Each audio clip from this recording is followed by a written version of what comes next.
This is my case study for AEP 858 for Everyday Counts. The problem that the school came up with was that the student attendance at Golden Oak High School has declined to the lowest student attendance in the district. 659 students missed more than 10 days in the first semester.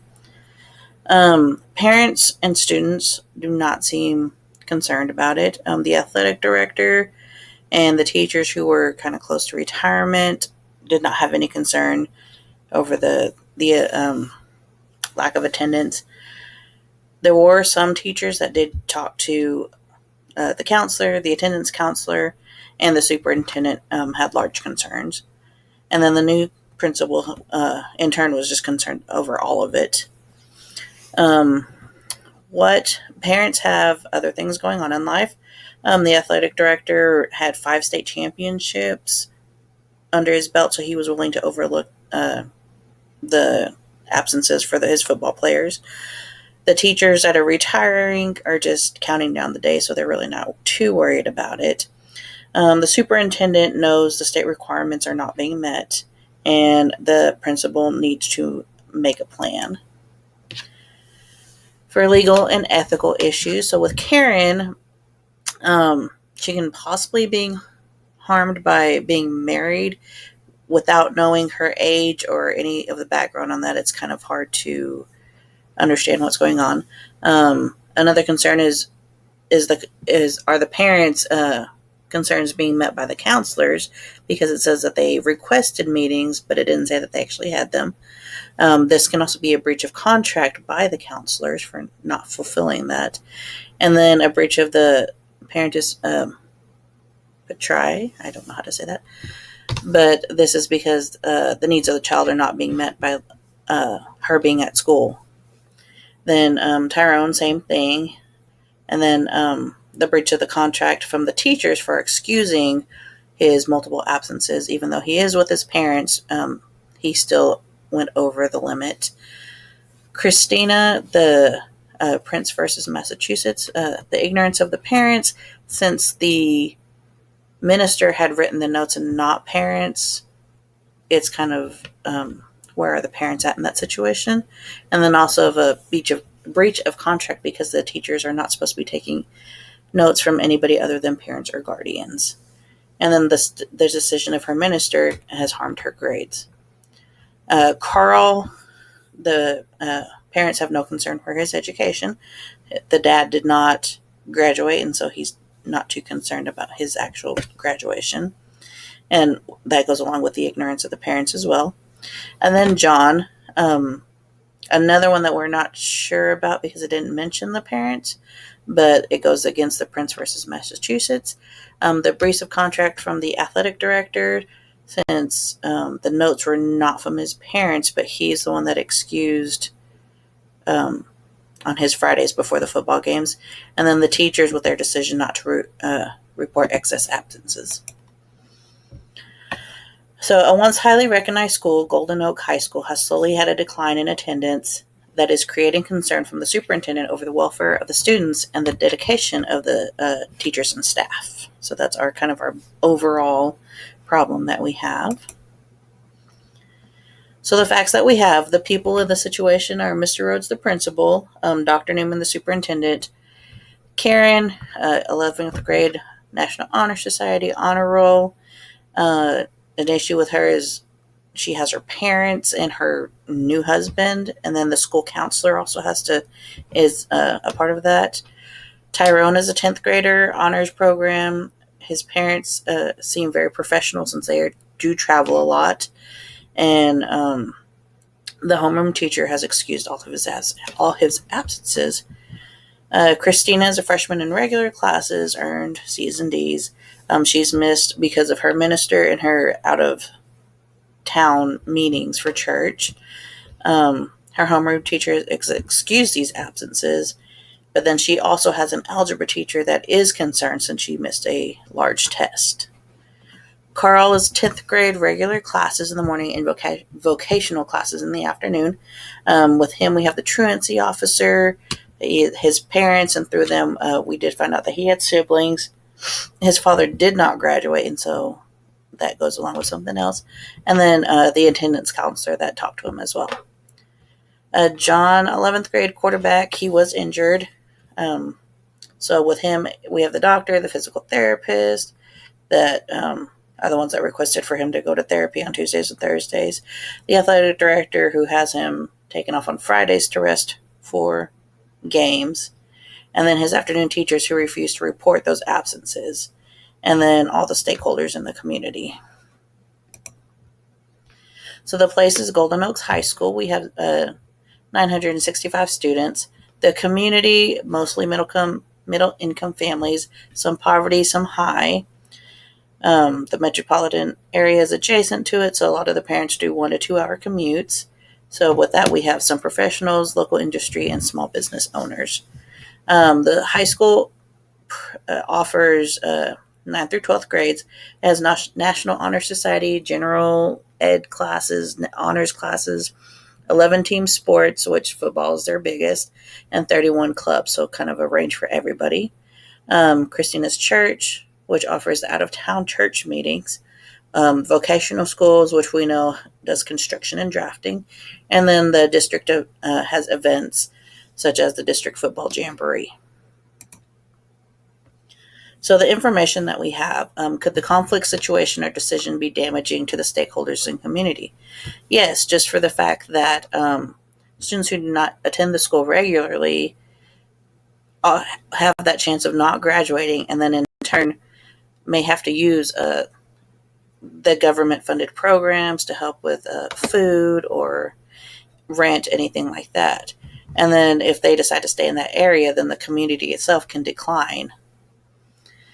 What individuals and groups have an important stake in the outcome? The school is a big one because schools get funded for attendance. So if they have a lack of attendance, then they're going to lose a lot of their funding. The community will suffer in the long run because they'll not have people who know how to attend their jobs regularly. When people have the opportunity to be lazy and do what they want, that tends to stick with them, and that's how they go on with their life. And so they're just kind of setting them up for failure. And then there's also the church. And the church may be getting what they need just because of the dedication of their parishioners, since we know that Christina is willing to miss school to go to her out-of-town meetings. Have all the relevant stakeholders been consulted? To an extent, they have not. The athletic director has approved the absences for his football player, but it was not approved by the administrators.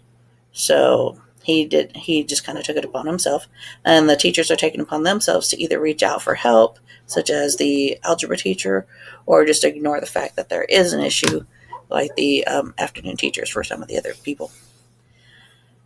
Can I learn more about the situation? There are questions for every single one of these. The main ones: why was Karen allowed to get married with her, and where were her parents, and why were they not given the chance to confer with her teachers? Where are Christina's parents, and why is her minister writing the notes and not them? Are there rules to keeping multiple absent students from being in, like, the National Honor Society, any honor program, honor classes?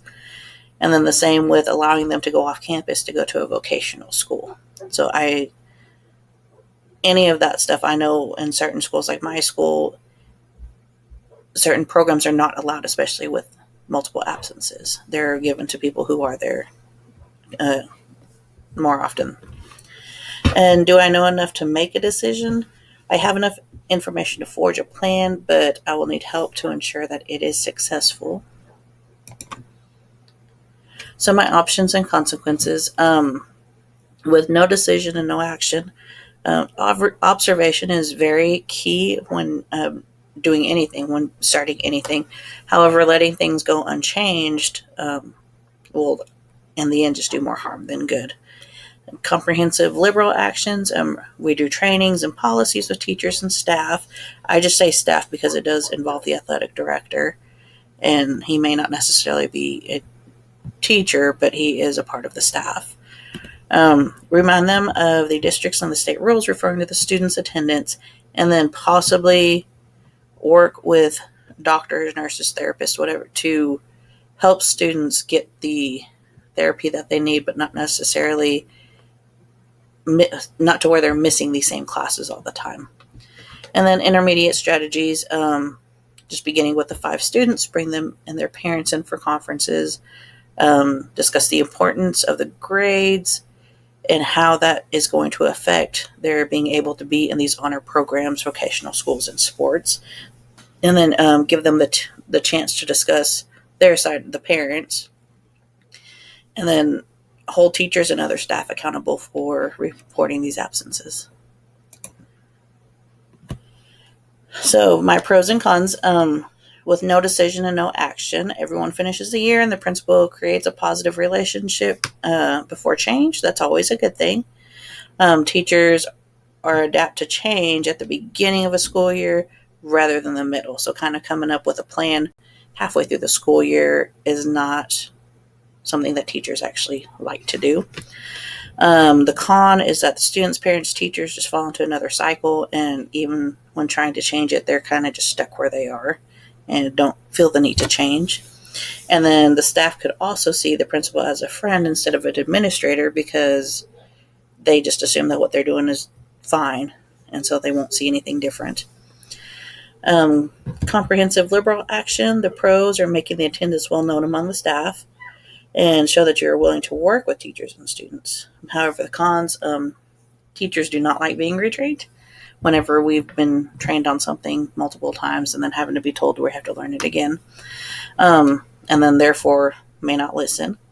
And it could be expected to look the other way if when you're trying to work with somebody and it doesn't work out the way that you had planned it, then are you just going to look the other way so that they can continue doing what they're doing? And then the intermediate strategies shows that you mean business, that you're trying to do what the best for everyone. And the parents and students realize that they actually have stuff at stake, their programs, their sports, anything like that. The cons, parents could feel threatened depending on how they were approached with this. And then the teachers can feel interested because you are coming at them when they're being personally held responsible. So the best option that I chose is the intermediate strategies. I feel in this situation the intermediate strategies would work because it seems that the parents and certain staff are being the ones allowed to make the decisions in that school, even if it goes against the district policy. When you allow the parents to come in, review the district policies, show them that they're not helping their children to become successful, especially ones who expect their children to go to college.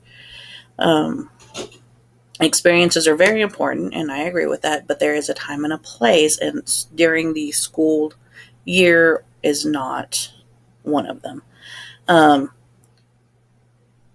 This can also allow parents to discuss anything that is happening at home. So if they're having issues and the parents just want to meet and discuss things and they have that opportunity, then working together with not only the parents but with the staff can also help increase the attendance. And then holding the staff accountable for grades and attendance can be an easy remedy, but can also cause backlash.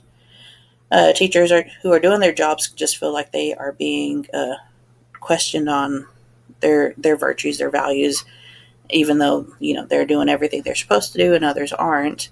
But this can also show teachers and staff that they're not allowed to be the final authority when it comes to something such as attendance. They have to go to someone above them to get these approved.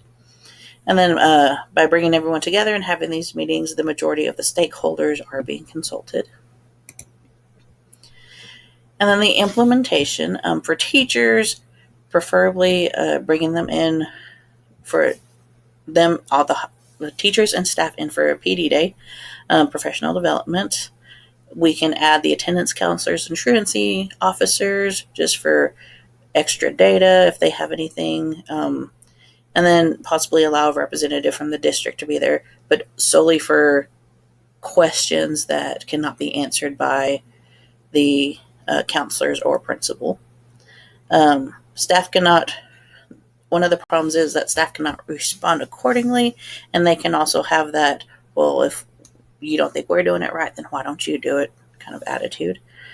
The outcomes of the meeting will be reinforced with the parents and guardians, and the members of the communities will get this information as needed, such as the minister, who, whenever he's needed a reminder that it cannot be from him, then that's when it will be sent. From there, the meeting with parents and students will take place. For the most part, just the principal, unless requested otherwise by the parents, such as the parents that want to meet with other teachers.